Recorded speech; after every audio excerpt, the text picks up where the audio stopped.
Soyez tranquille, vos braves pompiers sont là quand on les appellera. Donc il n'y a vraiment aucun trucage à ce niveau-ci. Alors comme vous pouvez le voir pour la démonstration, on a installé donc notre petite cuisine improvisée à l'extérieur. Vous pouvez déjà voir la couleur des fumées qui s'en dégagent.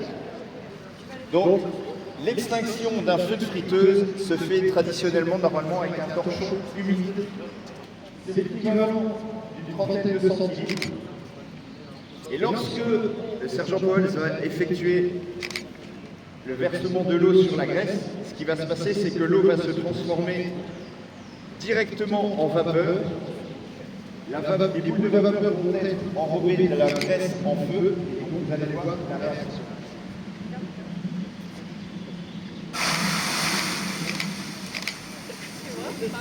Voilà. On peut déjà l'applaudir, s'il vous plaît. On va ensuite aller se munir d'un torchon. Alors, on va avoir besoin d'un torchon humide. Ça, c'est un torchon détrempé. On va avoir le même effet que le sergent Paul. On va aller tordre de ce torchon un maximum. Mais il faut qu'il reste malgré tout humide. Une fois qu'on a ce torchon, on ne va pas le prendre n'importe comment. On va adopter une position qui va nous permettre de nous protéger. On va prendre les deux points supérieurs avec les pouces et on va venir effectuer les rotations des avant-bras afin de venir se protéger avec le torchon. On prend les pouces, on effectue une rotation et on vient protéger ses avant-bras. Comme vous pouvez voir, on effectue la rotation, on protège ses avant-bras. Toujours en regardant l'incendie. On tourne jamais le dos à l'incendie. Et on va venir tendre les bras et déposer le torchon sur la friteuse. Voilà. On peut l'applaudir. L'inspecteur Mélisande de la police de Puissance, intervention de Anne et maître chien patrouille depuis 2021 avec son chien Tarak.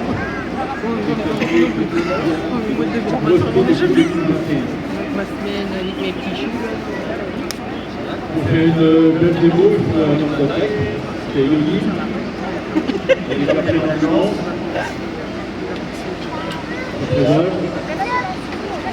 Il est également maître chien à la police d'Axe depuis 2023.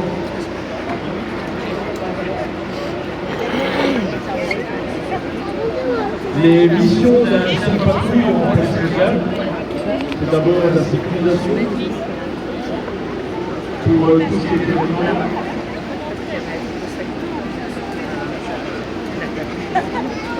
On participe également à des événements de plus grande envergure, style Coupe du Monde,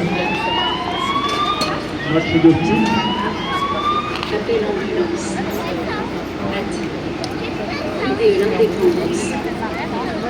Le chien est d'abord dissuasif. Dans le patrouille de centre-ville.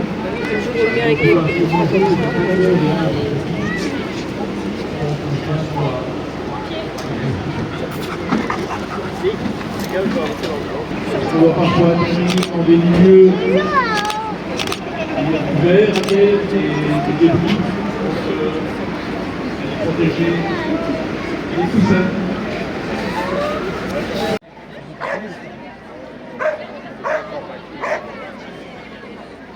Donc on commence par un mordant simple, on appelle un mordant simple, avec coup de pied.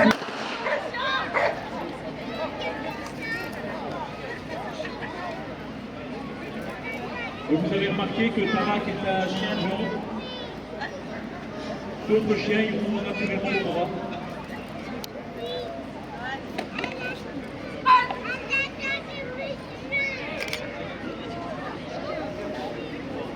L'égalité de mort, c'est ce qu'on appelle une arrêtée.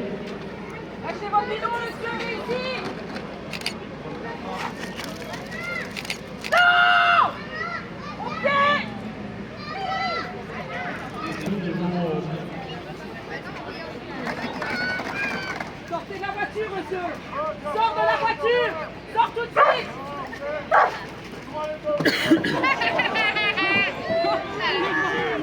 Donc si monsieur ne veut pas sortir, on va l'aider. Sors du véhicule.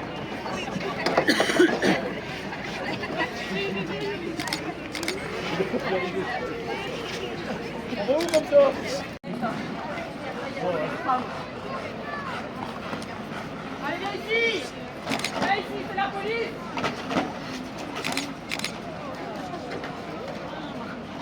C'est ce qu'on appelle une tenue d'intervention de base, constituée de bottes, pantalon de feu, veste de feu, cagoule, casque, gants,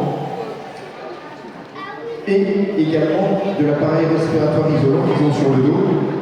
Ici, en l'occurrence, le pompier a plus ou moins entre 20 et 30 kg d'équipement supplémentaire. Une fois que cet effort va être fait, ils vont pouvoir en plus travailler avec des outils de forcement. L'outil de forcement que notre collègue Jamel, si tu sais lever les mains, voilà, c'est ce qu'on appelle un alligator tool.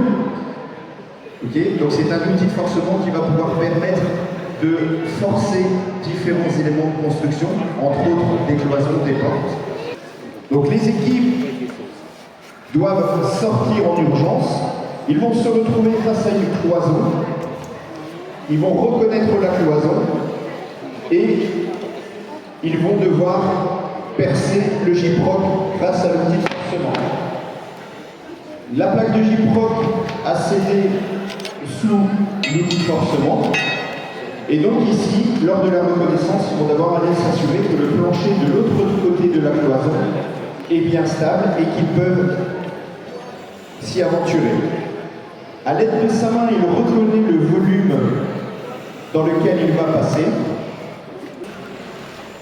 Espace ici qui est constitué donc de deux montants de 40 cm, l'équivalent d'un montant gyproc.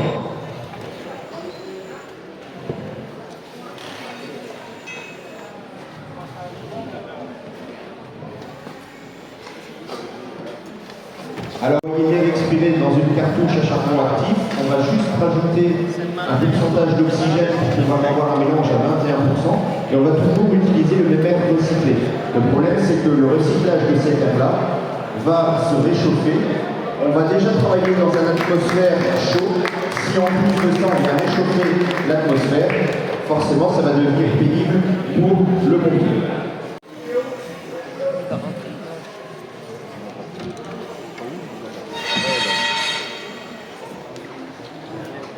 Et donc ici, pour la deuxième manœuvre, ils vont aller s'engager dans le soupirail. Donc c'est exactement la même distance que le montant vertical. La seule différence ici, c'est qu'on lui a fait faire un quart de tour à 90 degrés. Et donc ici, l'idée, c'est de visualiser dans la tête tout l'espace disponible pour pouvoir aller y mettre la bouteille d'aérien. Donc il faut savoir ici que les deux collègues qui sont en train de réaliser la manœuvre, ce sont deux jeunes sapeurs-pompiers qui viennent de rentrer récemment au niveau de la zone de secours, qui ont suivi leur formation à MU et qui sont donc maintenant ambulanciers. Ils sont en cours de formation au niveau de leur brevet pompier, donc leur B01, et ont déjà eu l'occasion de réaliser ces manœuvres aussi à l'école du feu. Voilà, on peut encore les applaudir. Vous pouvez les coéquipiers de l'autre côté. C'est ce qu'on appelle une manœuvre au big shot. Il s'agit d'une fronde avec laquelle on va lancer un petit sac de sable sur lequel est fixée une ficelle très légère et qui va permettre de passer d'un point A à un point B assez facilement sans devoir crapahuter dans les différentes végétations.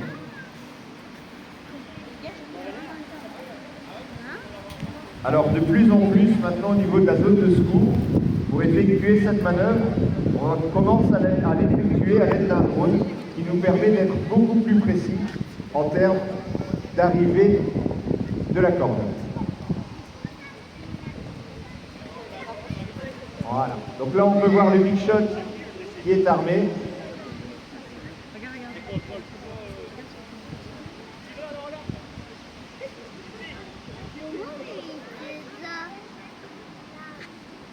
Et donc vous allez voir cette petite ficelle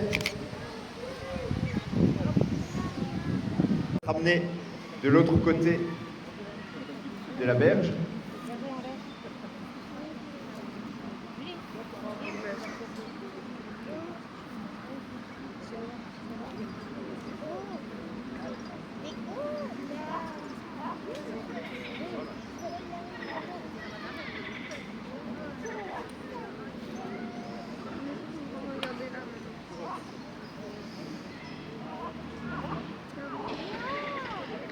Amener au niveau de l'équipier.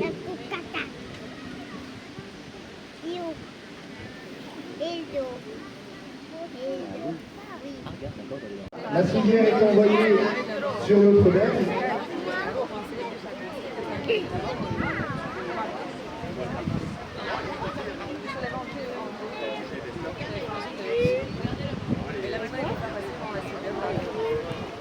Monsieur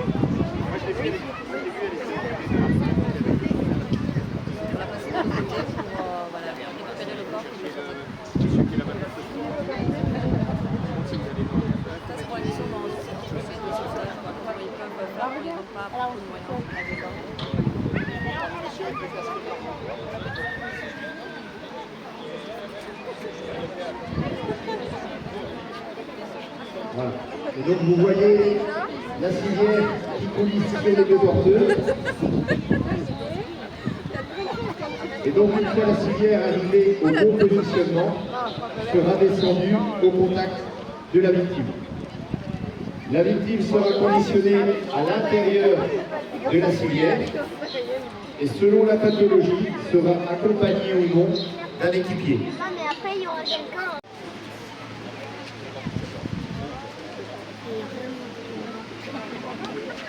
Voilà donc notre victime qui commence à apparaître.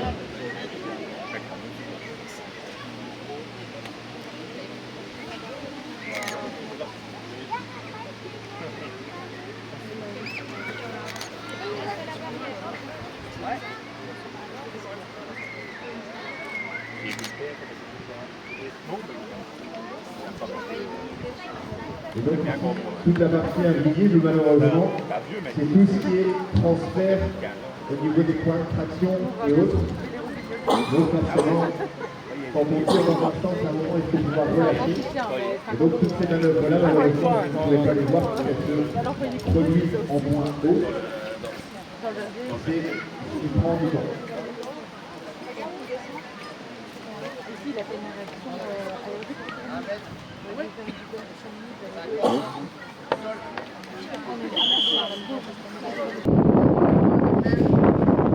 Personne à l'eau au niveau du canal.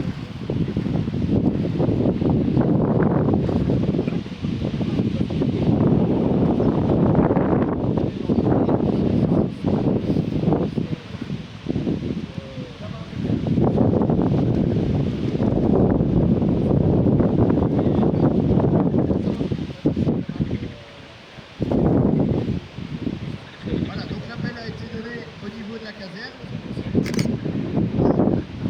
Le dispatcher qui a reçu l'appel pour personne à l'eau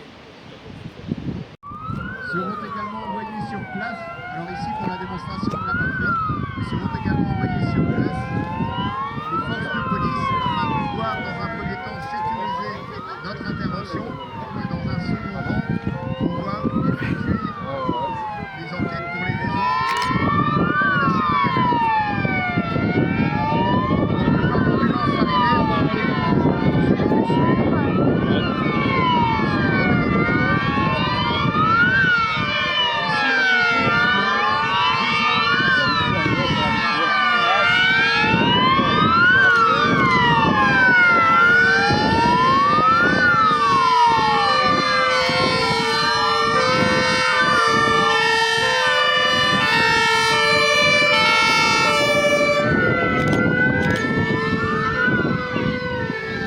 Comme je vous le disais, qui vient au contact de la victime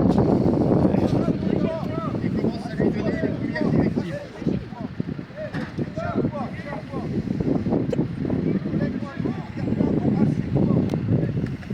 Et donc ici la mise en place de ce qu'on appelle un sled. Un sled c'est un peu comme les planches de paddle lorsqu'on va faire ça en vacances.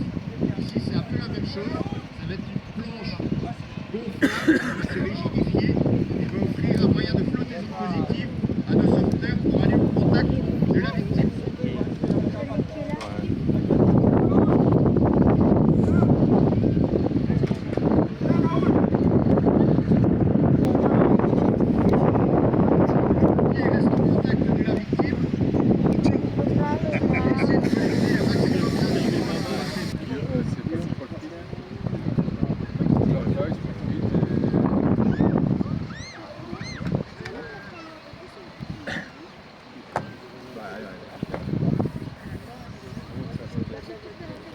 Vous l'aurez compris, la première manœuvre sera d'extraire la victime encore en surface et en simultané, les plongeurs s'engageront pour aller faire la recherche de la deuxième victime coincée sous le véhicule.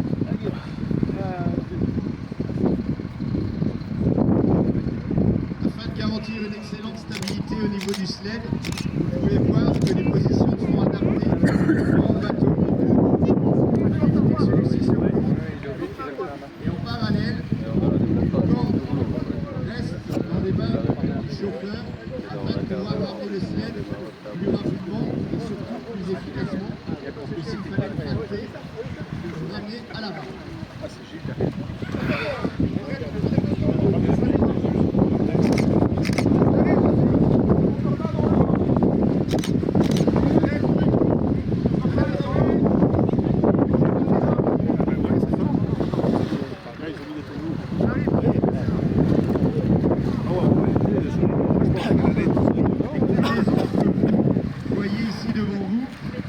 Combinaisons qui permettent aux pompiers de rester totalement secs.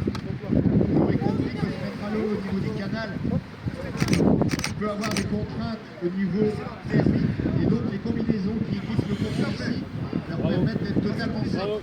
Les plongeurs qui vont se mettre à l'eau également sont des combinaisons sèches, c'est-à-dire qui ne sont absolument pas mouillées à l'intérieur de la combinaison.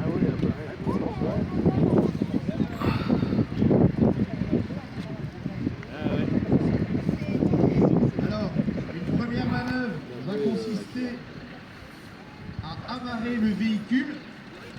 Pourquoi? Tout simplement pour éviter que celui-ci parte à la dérive. Donc la corde blanche qui est amarrée là-bas au niveau de la piste d'amarrage va permettre de stabiliser la voiture.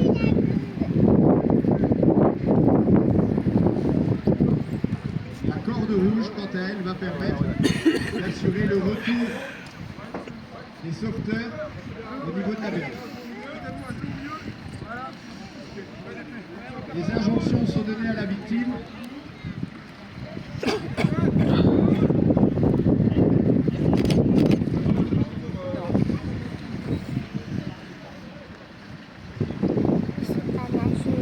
Alors en parallèle, vous pouvez voir qu'un plongeur vient de se mettre à l'eau. Et ce plongeur en fait est guidé avec une corde par un plongeur resté en surface. Si vous observez bien le plongeur resté en surface, ce plongeur est équipé d'un casque audio et d'un micro. Ce casque audio et ce micro vont permettre de communiquer aux plongeurs sous l'eau. Ils vont pouvoir avoir une communication en duplex, c'est-à-dire un réel échange de conversation, ce qui va permettre d'assurer la sécurité et également la communication entre le plongeur immergé et le plongeur en surface. Pour tout ce qui est plongeur, ils ont également la possibilité de communiquer par corde. Alors une fois de plus, je vais demander aux personnes de bien vouloir s'écarter du bord, s'il vous plaît. Merci. Et donc, le plongeur va pouvoir communiquer par corde, plus particulièrement en effectuant des signes, des codes avec la corde. Une traction, ça veut dire quelque chose, deux tractions, ça veut dire autre chose, et ainsi de suite. Plusieurs tractions répétées, signe de danger, il faut absolument amener le plongeur à proximité. Et donc, comme vous pouvez voir, le plongeur resté en surface est en communication radio. L'élément com, donc vraiment le système de communication prend autour du du plongeur qui est sur la berge. Et le plongeur va maintenant s'immerger pour effectuer les recherches subaquatiques.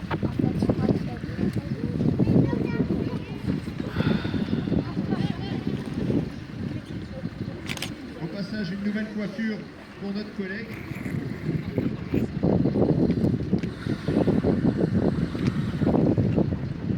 Ici, on peut entendre que le plongeur dégonfle son système de stabilisation pour pouvoir s'immerger et aller voir sous la voiture ce qui se passe.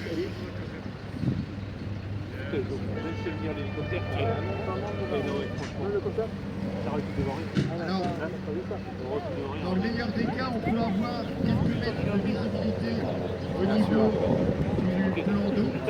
Il faut savoir que dans certains cours d'eau, la visibilité se réduit à quelques centimètres. Les plongeurs ne voient même pas leurs mains devant eux. On revient quasi à plonger dans le bas de café.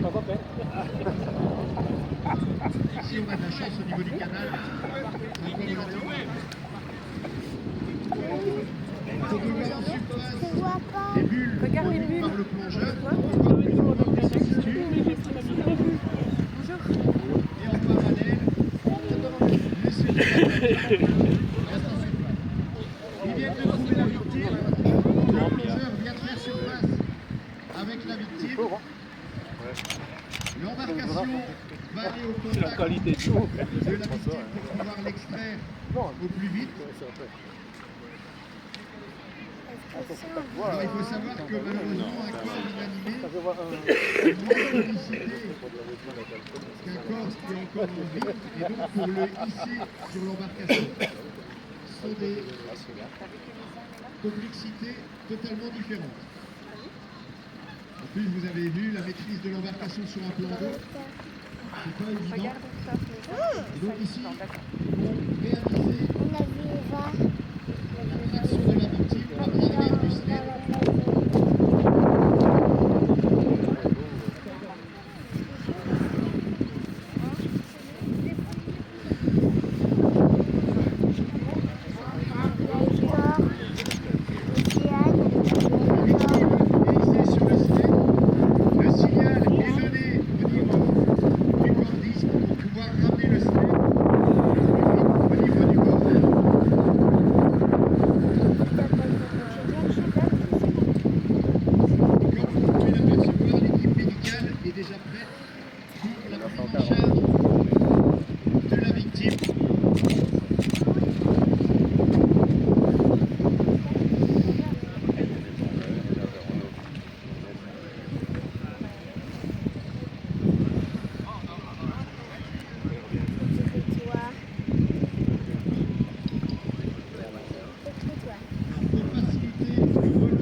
Positionné dans une civière aquatique qui a une certaine flottabilité et qui va pouvoir permettre d'avoir plusieurs prises et surtout des prises avec aisance pour pouvoir remonter la victime sur la berge.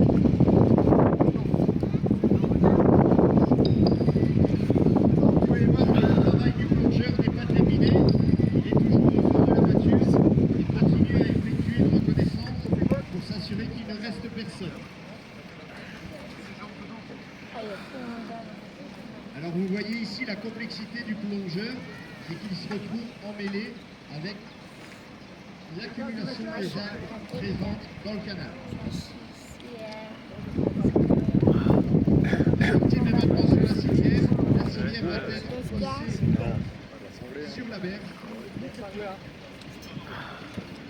Et la prise en charge médicale va pouvoir avoir lieu.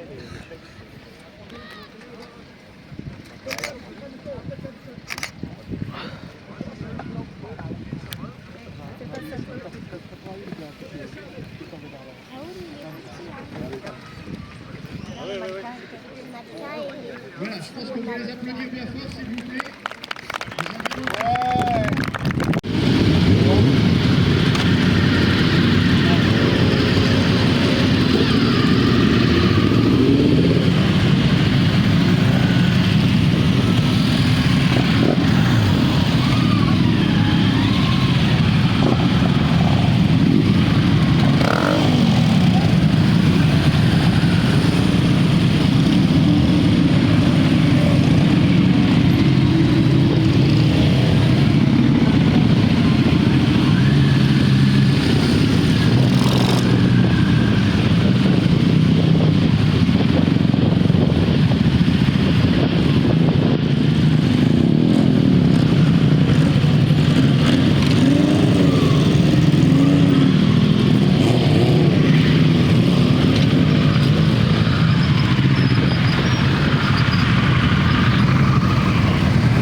brave pour